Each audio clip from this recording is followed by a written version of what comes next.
Today I'm installing a Pro Series Magnum Gobble Dot on my Winchester SXP.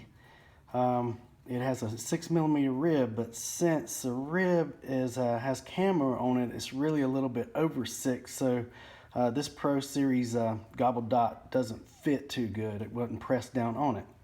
So I've already installed the front sight, which you can see here. I had to sand the plastic inner liner with about 150 and then smoothed it out at 600 on each side in order to get the diameter so that it'll slip down on top of it.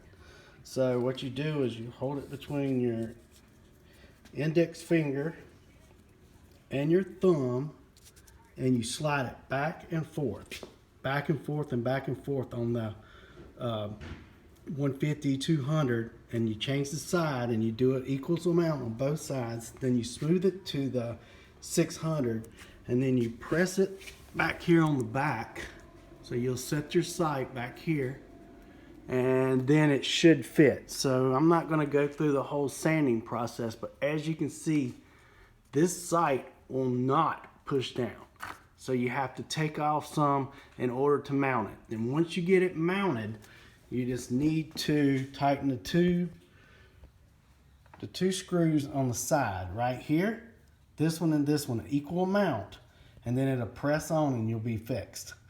That's the issue I had with the Gobble series, is when you have camo, they will not just press on, so the installation is not that simple. That's all. Thank you.